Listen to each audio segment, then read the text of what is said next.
दिन तक चला वो।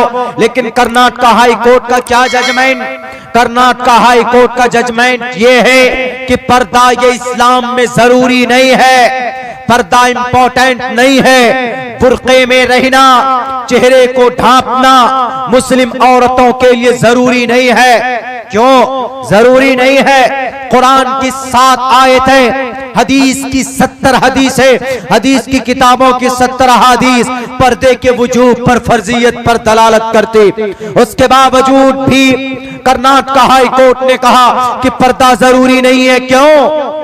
किस लिए? जब उन्होंने सर्वे किया, देखा कि कर्नाटक की जो औरतें हैं वो सिर्फ 30% औरतें पर्दा करती है, बाकी 70% औरतें पर्दा नहीं करती। और आप जानते हैं, पढ़े लिखे लोग हैं, जब आप कोर्ट में जाते हैं तो कोर्ट में कौन सी गवाही मोतबर होती है?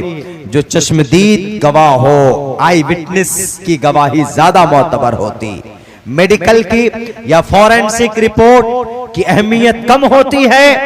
और जो नजरों से देखी जाए, जो आई विटनेस हो, यानी एक आदमी है वो ये कहता है कि सर मैंने देखा इसको मर्डर होता हुआ, इसकी गवाही इसके बिलमुकाबिल 10 प्रूफ है जो मेडिकल है या फॉरेंसिक जांच के हिसाब से पता चला है, तो वो 10 अलग, और ये एक आदमी की गवाही ज्यादा मोतबर होती।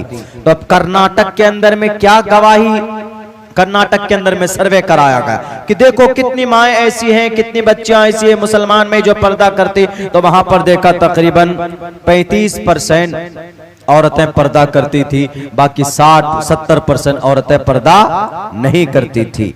यानी आई विटनेस क्या हुआ? ऐनी दलील, ऐनी शाहिदीन क्या हुए कि 70% औरतें पर्दा नहीं करती। तो उन्होंने इससे क्या अंदाजा निकाला? उन्होंने ये इससे महसूस किया, उन्होंने ये नतीजा निकाला कि पर्दा अगर जरूरी होता तो 70% औरतें पर्दा करती। पर्दा जरूरी नहीं है, इसलिए 30% औरतें पर्दा कर रही।